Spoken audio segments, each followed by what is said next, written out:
Hello everyone and welcome back to another Unscripted Thoughts video.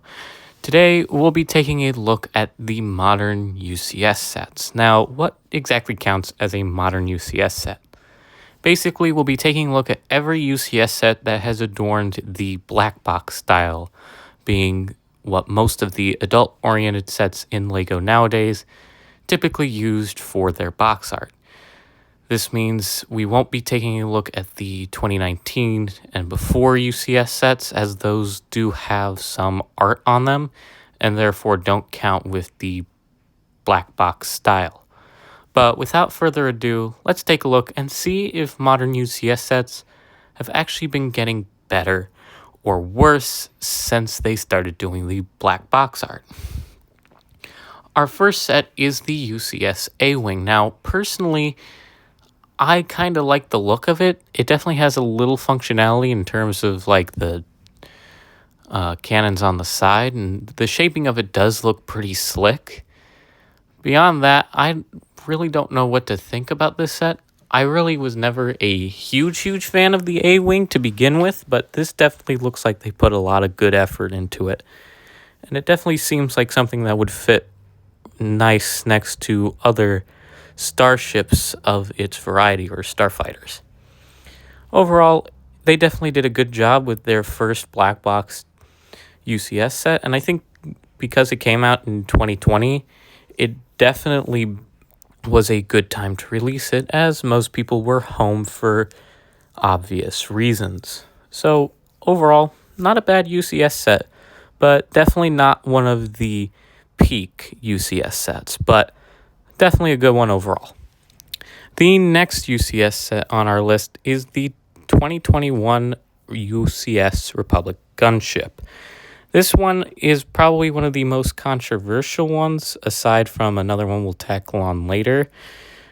Honestly, I don't see the hate for it. One, I do understand the wrong logo being used on the box itself. That definitely is understandable. But apart from that, this set has a great design to it, and I definitely vastly like it more than the Coruscant Guard gunship set. I really do wish I got my hands on this, as the wings look incredible. And also, to touch briefly on the figures included in the set, not really understanding the hate for these. For one, minifigures are a bonus to UCS sets for me. They're basically little extras that you get for wanting to get a build of such high quality. But I can totally understand the contention when talking about the pulls that were done for this. But if you were an outside fan who had no idea of those pulls, I could sort of see you liking the figures because of it. I'm not sure. The figures are a whole mixed bag in of themselves, but the display looks incredible. I definitely wish I had this. It would be the centerpiece of my collection for sure, right alongside the other few UCS sets I have. But apart from that, this is a overhated UCS set, and I think they did a great job capturing the gunship in action. But yeah, I can totally see why people might be a bit mixed on this because of the figures. But overall, I actually think it's a pretty good UCS set. Nothing too much to hate on here, though the price point could have been a little cheaper, but it did establish a May release for UCS sets going forward, as well as a September one. We'll get to that one in just a sec. The next UCS set is the UCS AT-AT, also released in 2021. This is a beast of a build. This is in the same vein of the Millennium Falcon UCS set, and to be honest, this one probably takes the cake. It just looks so imposing. If you've seen videos where they've displayed this next to a playscale version of the set, it doesn't even compare. Now, personally, I do have the 2020 AT-AT, and I am perfectly happy with that in my collection. But they did a great job making the bigger version of it minifig scale. The interior looks amazing. The front interior looks amazing also. Having the leg functionality is cool too. They definitely took their time and put a lot of care into a set that cost almost $800. Overall, definitely sad to see this one retire so soon. I was really hopeful that it was going to be like the Millennium Falcon and have a long lifespan because of it being minifig scale and also being something that can be army built, at least like adding snowtroopers to it. But overall, this is probably one of the most high quality UCS sets we have gotten in a while since the Millennium Falcon. And it's definitely worthy of its place as the top of the top. But overall, definitely showing signs of improvement for the modern UCS sets so far. But let's take a look at the 2022 UCS sets. The first one is by far the worst one on this list, and that's right, we're covering Luke's landspeeder. The fact that this got made into a UCS set is nothing short of disappointing. I really don't have any thoughts on it besides I like the windshield piece, but beyond that, nothing more.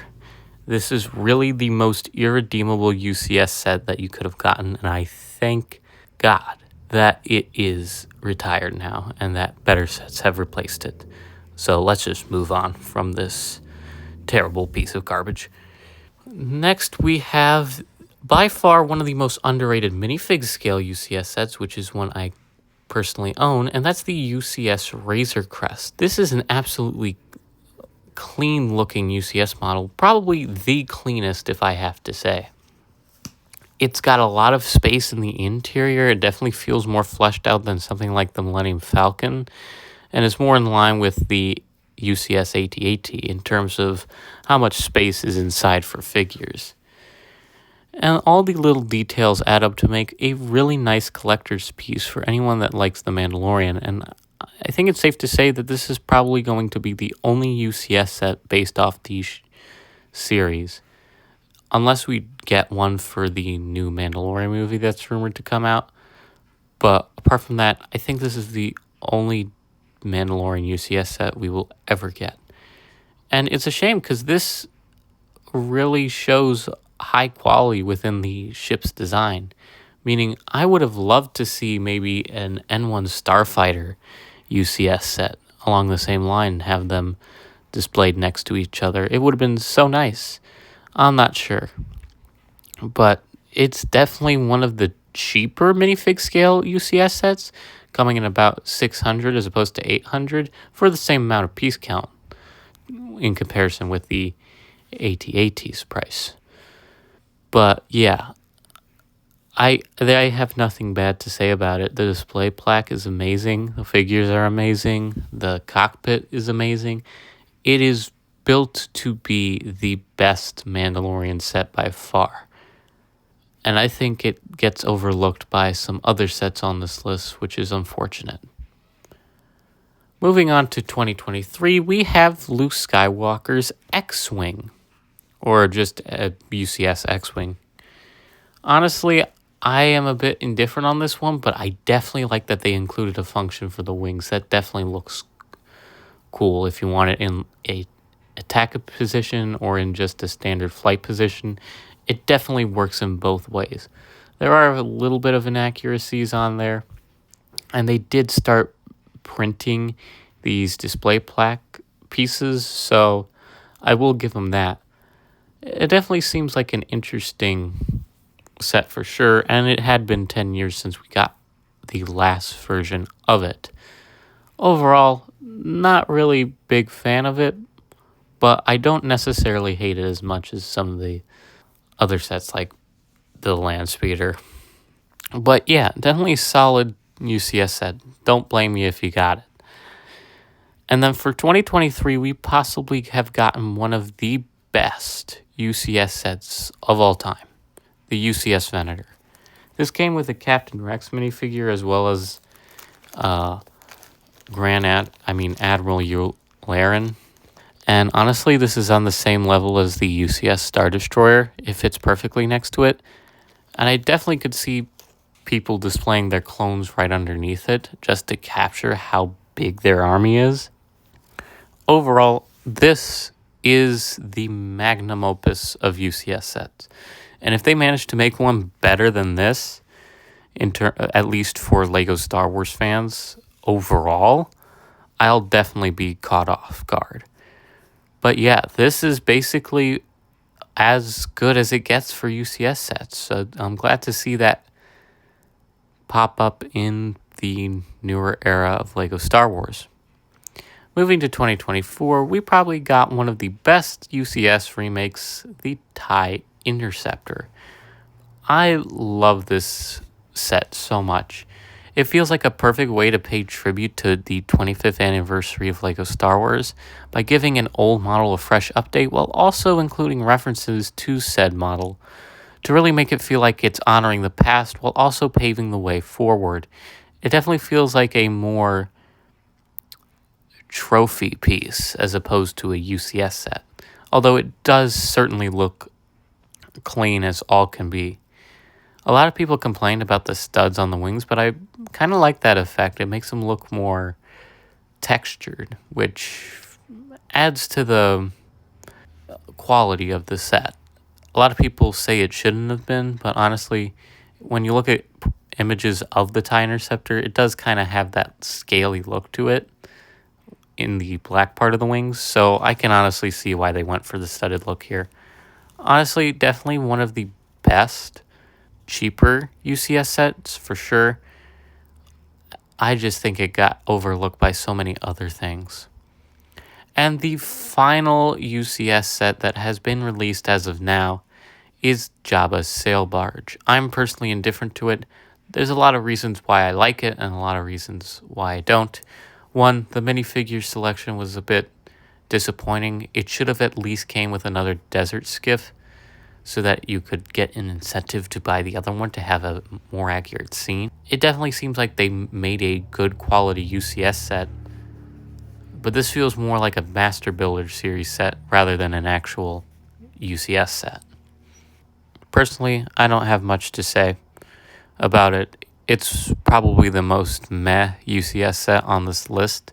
I probably would rank the A-wing higher than this, but it's not necessarily bad. It's just, it might have been a bit rushed, and it should have had some more time to cook. But that's all the UCS sets that have been released. But I wanted to briefly address the rumored ones that we're getting for 2025 and see how they compare with the sets on this list. In May, we are rumored to get a UCS Jango Fett Slave 1, and seeing how many people like the original Slave 1 UCS set, it's no surprise that they're doing a reskin of that one, probably with some newer techniques and whatnot. But it definitely seems like it's going to be a better set overall and probably one of the more legendary UCS sets.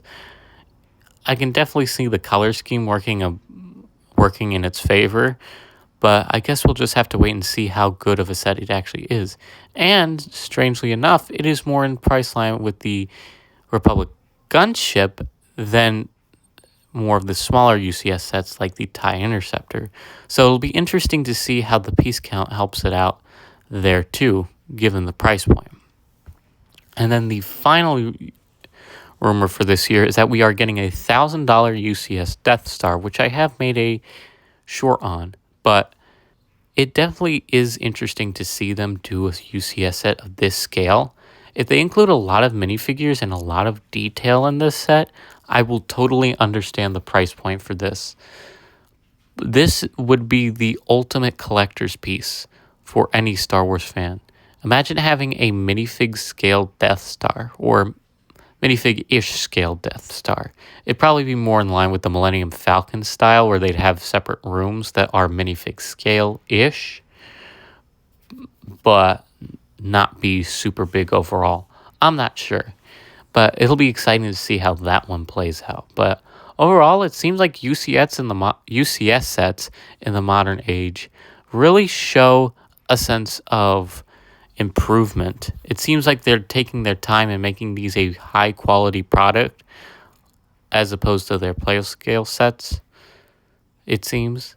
So definitely nice to see that they're caring about the fans who are willing to pay a little more for a higher quality product. But that's it for this Unscripted Thoughts. Let me know your guys' thoughts on modern UCS sets. How do you think they've aged in comparison to other UCS sets from days prior or years prior? And yeah, thank you guys for watching. Like, comment, subscribe, and I'll see you guys in the next video.